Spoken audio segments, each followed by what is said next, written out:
Halo, masih dengan saya Evet Karistian. Di set video ini kita akan belajar bersama tentang kompetitif programming.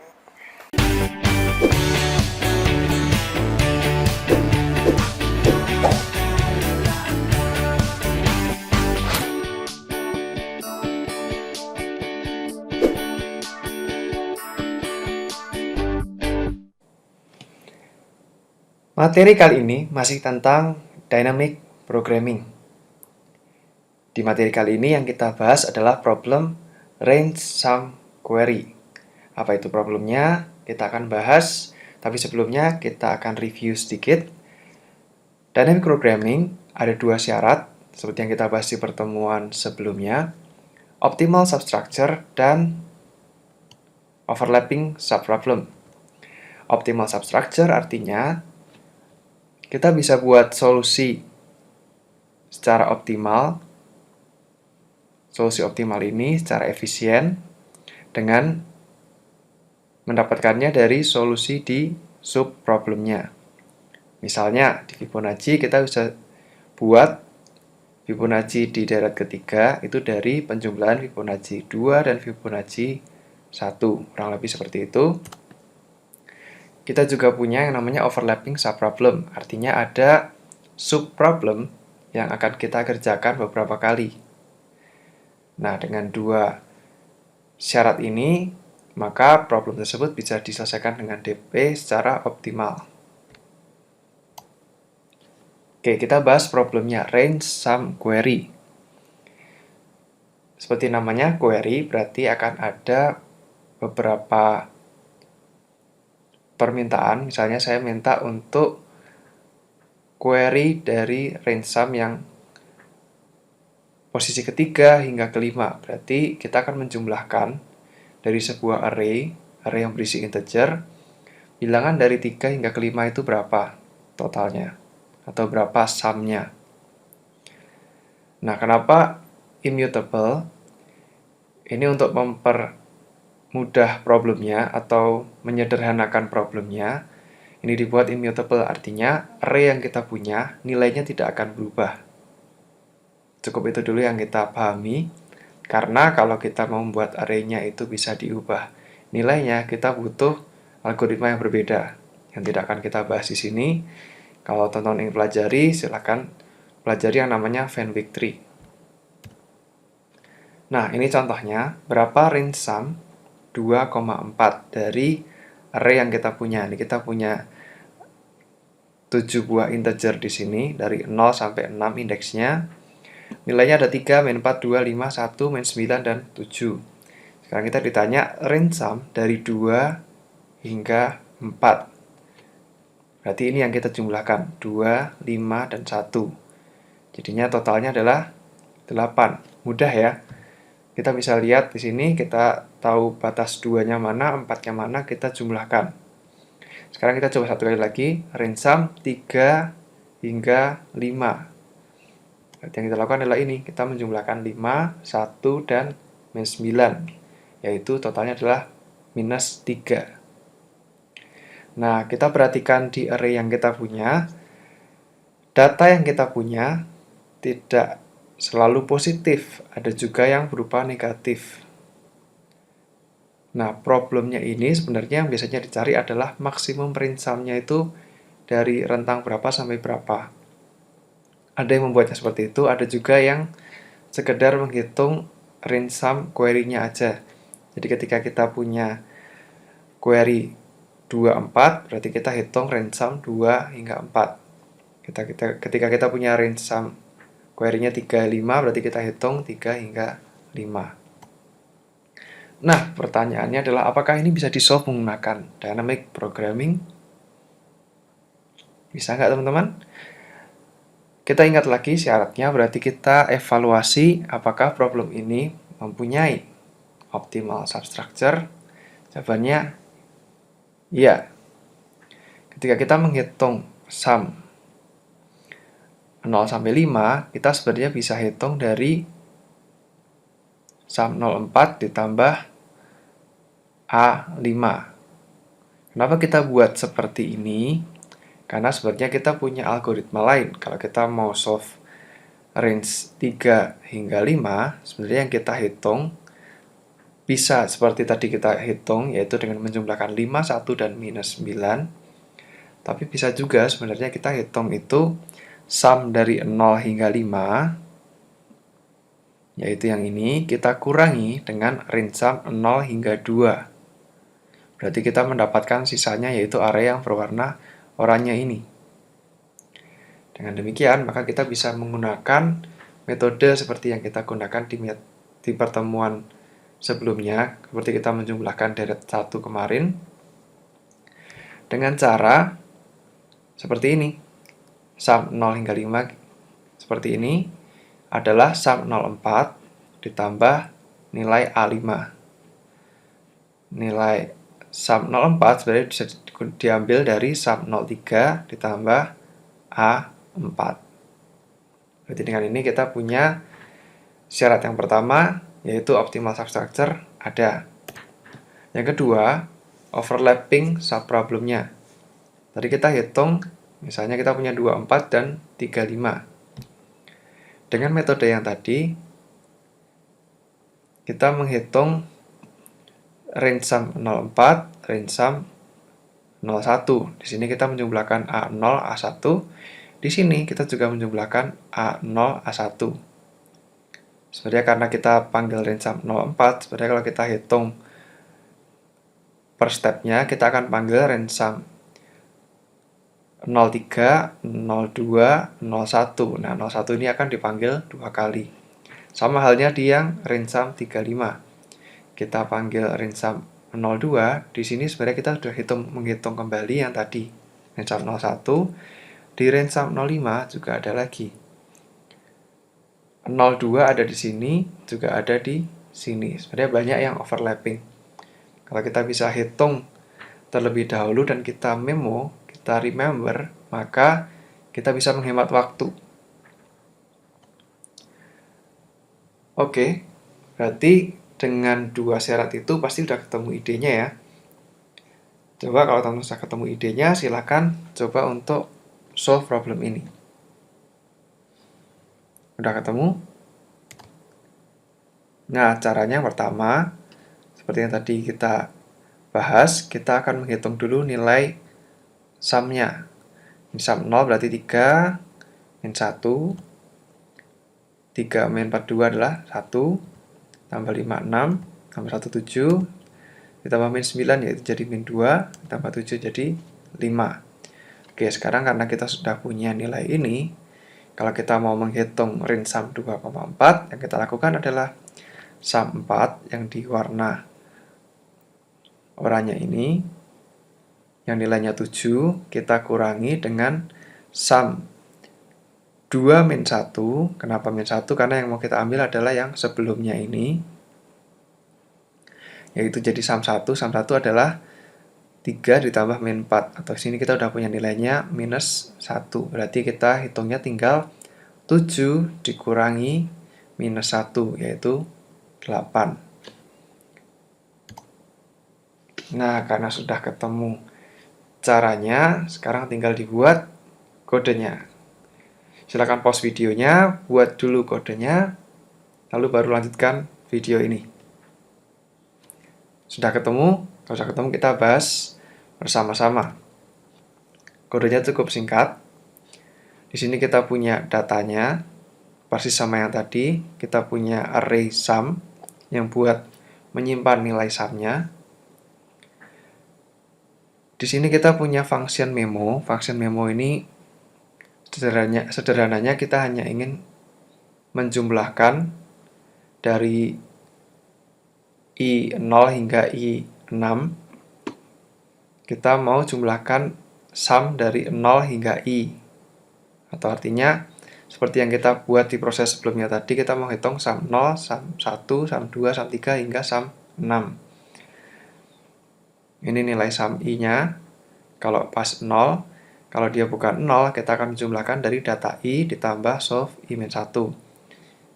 Sudah cukup jelas ya, ini ada juga di pembahasan di episode sebelumnya. Nah, di function main-nya, kita akan panggil memo dulu, yang artinya kita sudah punya nilai sum-nya. Kemudian ketika kita punya query-nya, ini left dan right-nya, ini kita sederhanakan, kita hanya panggil satu kali query, left and right. Range sum-nya adalah kita panggil sebuah function range sum, kita masukkan left and right-nya. Misalnya tadi kita mau panggil range sum 2,4, berarti left-nya 2, right-nya 4. Kita masukkan ke dalam function di sini, left, right. Kalau L-nya 0, left-nya 0 artinya apa? Berarti kita nggak punya batas kiri. Karena kita nggak punya batas kiri, sebenarnya kita tinggal return sum right-nya saja. Misalnya kita mau tahu sum left-nya itu misalnya 0, berarti kita pengen tahu sum dari 0 hingga misalnya kita mau right-nya adalah 2, berarti sum 0, 1, 2. 3 ditambah min 4 ditambah 2. Nah, karena rumusnya tadi kan dikurangi 1, 0 dikurangi 1, itu indeksnya di sini, min 1. Kan kita tidak punya nih, indeks min 1. Oleh karena itu, kalau kita menggunakan L-nya 0, berarti yang kita hitung langsung aja sum R-nya berapa, sum 2 berapa. Ketika left-nya bukan 0, maka yang kita hitung adalah rumus yang tadi. Sum R dikurangi sum left min 1. Posisi left-nya dikurangi 1. Supaya apa? Tadi dikurangi 1, supaya kita mendapatkan rentangnya yang sesuai dengan yang kita mau, yaitu dari left hingga right-nya included. Oke, seperti ini solusinya untuk range sum query. Jadi kalau teman-teman diminta untuk solve problem yang kurang lebih seperti ini, untuk menghitung range sum-nya, jangan lupa kita bisa menggunakan dynamic programming untuk menghemat waktu. Nah, silakan kalau teman-teman mau kembangkan, misalnya diminta ada sekian jumlah query, sebut aja int query, lalu untuk setiap query-nya kita akan hitung. Nah, maka yang kompleksitas yang kita hitung hanya sejumlah query-nya saja. Kita mau menghitung 6 kali, berarti kita hanya sebenarnya menghitung O6. Karena semuanya sudah disimpan di memo, kita sudah dapatkan di variabel sum. Jadi kompleksitas terbesarnya hanya menghitung ulang ini, yaitu sebesar ON. Berarti range sum query ini bisa kita selesaikan dengan ON untuk berapapun jumlah query-nya. Lalu teman-teman juga bisa kembangkan kalau mau menghitung bukan hanya range sum query, tapi berapa sih maksimum range sum-nya dari sebuah array yang diberikan. Berarti nilai array-nya bisa coba divariasi. Kurang lebih seperti itu. Sebagai bonus, kita akan bahas problem di episode sebelumnya. Kalau ini pertama kalinya teman-teman lihat problem ini, kita punya sebuah karakter, dan kita punya sebuah board di sini, atau sebuah arena. Yang dia bisa lakukan hanya bergerak ke bawah atau ke kanan. Oke. Kalau dia bergerak ke kanan, berarti dia tidak bisa kembali lagi ke kiri. Sama halnya dengan kalau dia bergerak ke bawah, dia tidak bisa balik ke atas. Tujuan yang ingin dia lakukan, dia ingin mendapatkan sepanjang perjalanannya dia angka 1 sebanyak-banyaknya. Oleh karena itu, tugas kita adalah membantu bagaimana dia bisa mendapatkan nilai 1 yang maksimum. Atau dia bisa tahu jalan mana yang kalau dia lewati, dia akan mendapatkan angka 1 yang paling maksimal. Contohnya, ketika dia hanya berjalan ke kanan sampai ujung, kemudian ke bawah, berarti dia mendapatkan 1, 2, 3, 4, 5, 6. Atau dia ke bawah dulu full baru ke kanan, berarti dia mendapatkan 1, 2, 3, 4, 5, 6, 7. Oke, yang akan kita lihat adalah misalnya nih, kita tahu di satu area ini berapa sih angka 1 yang kita bisa dapatkan. Karena ini kan di posisi di kolom paling akhir, berarti kita nggak bisa gerak ke kanan lagi. opsi yang bisa kita dapatkan hanya bergerak ke bawah, yaitu 1, 2, 3, 4. Misalnya nih, kita sudah tahu satu area ini nilainya adalah 4. Nah, misalnya kita pengen tahu di posisi ini berapa yang bisa kita dapatkan. Nah, cara menghitungnya adalah kita tahu ini ada 1, dan di kotak sebelumnya ini kita tahu ini adalah totalnya kita dapat 4. Berarti di sini kita bisa mendapatkan dengan cara 1 ditambah 4, yaitu 5. Nah, di sini kita mendapatkan optimal substructure-nya. Ketika kita sudah solve struktur yang di sini, di bagian sini kita bisa mendapatkan nilai optimalnya dengan sangat efisien. Yang kedua, kalau kita berjalan seperti ini, ke kanan hingga kemudian ke bawah, lalu kita temukan cara lainnya, misalnya dia bergerak ke bawah dulu, kemudian ke kanan, baru kemudian ke bawah lagi. Sekarang kita lihat, baik cara berwarna merah maupun cara berwarna oranye, keduanya sama-sama melewati area yang ini. Artinya, ada betul overlapping subproblem. Berarti bagian sini sudah kita hitung setidaknya 2 kali dengan 2 cara seperti ini. Kalau kita lewatnya seperti ini, ke kanan, kemudian ke bawah, ke kanan, berarti sudah ada 3 kali kita hitung untuk subproblem yang ini. Nah, karena ini ada overlapping subproblem dan optimal substructure, maka ini bisa di-solve dengan DP secara optimal. Nah, ini algoritmanya. Yang pertama kita buat matriksnya dulu. Yang kedua, kita akan mulai dari tempat dia berada, yaitu dari 0,0. Apa yang bisa kita lakukan? Kita bisa ke kanan. Kita definisikan dulu apa artinya ke kanan. Ke kanan artinya kita bergerak ke 0,1. Atau dia bisa ke bawah, yaitu ke 1,0. Nah, untuk mengetahui nilai optimalnya di sini, kita bisa tahu dari nilai posisi dia di sini ditambah dengan mana yang maksimum, dia gerak ke kanan atau ke bawah. Ini bisa kita ulang di posisi manapun, misalnya dia ada di sini.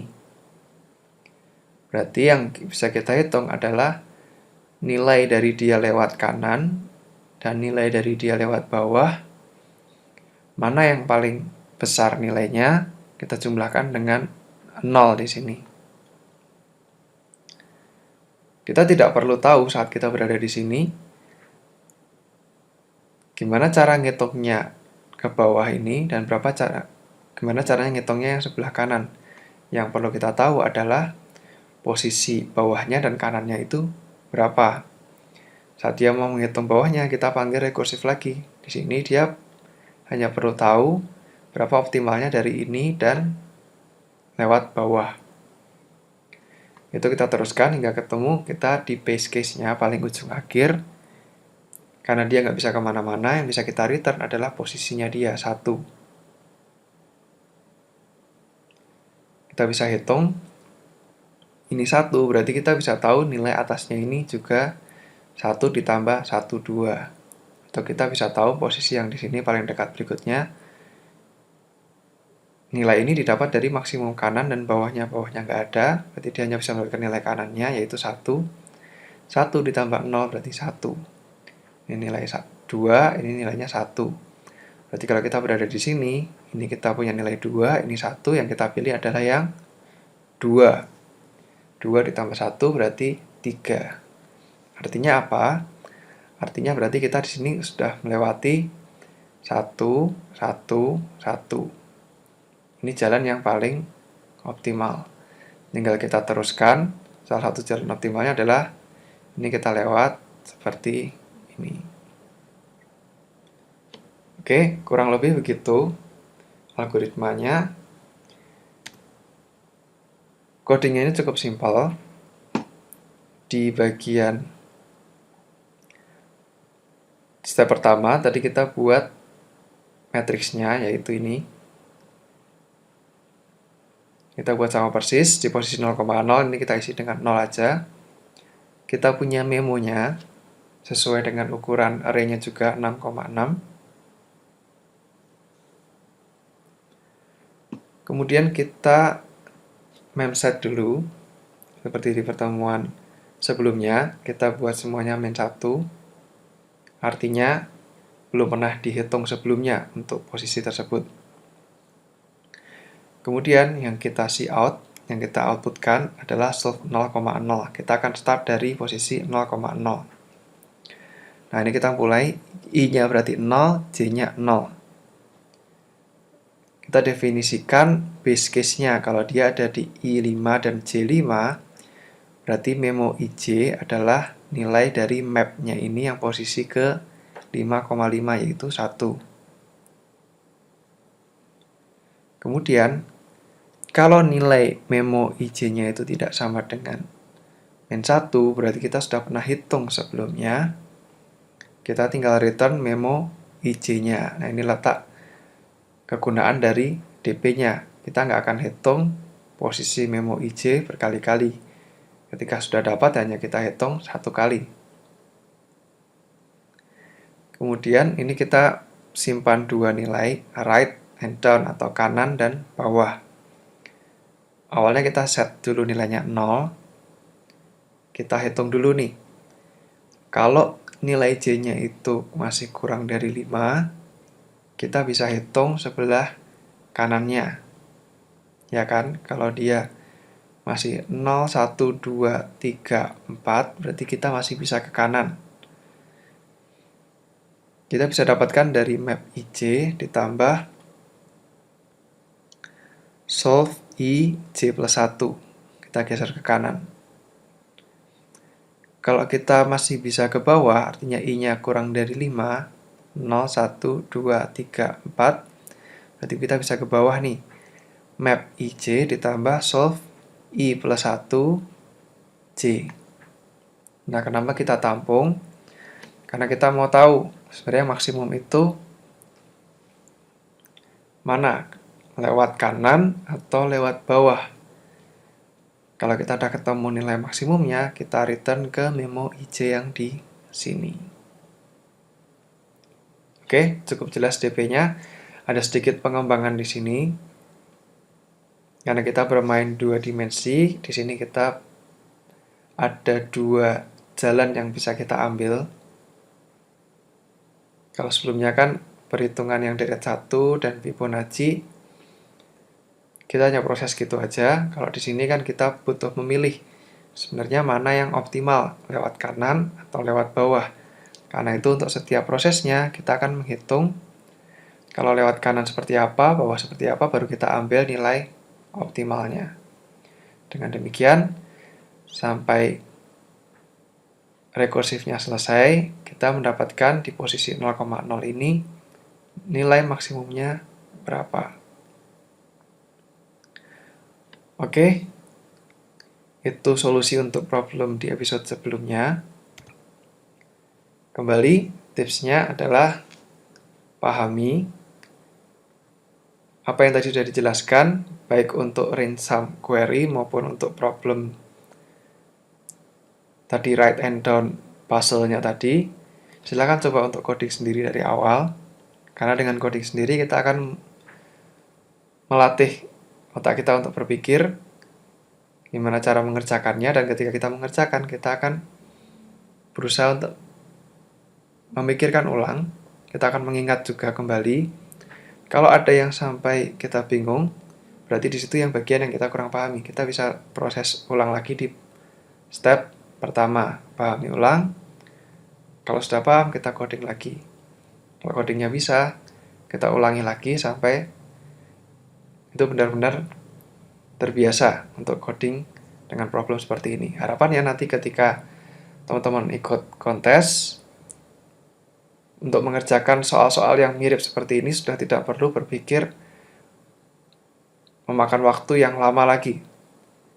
tinggal ingat, oh problemnya seperti ini, sudah pernah kerjakan, langsung coding, selesai. Oke, sekian materi hari ini. Kalau ada pertanyaan, jangan lupa tulis di kolom komentar. Jangan lupa like, comment, and share juga.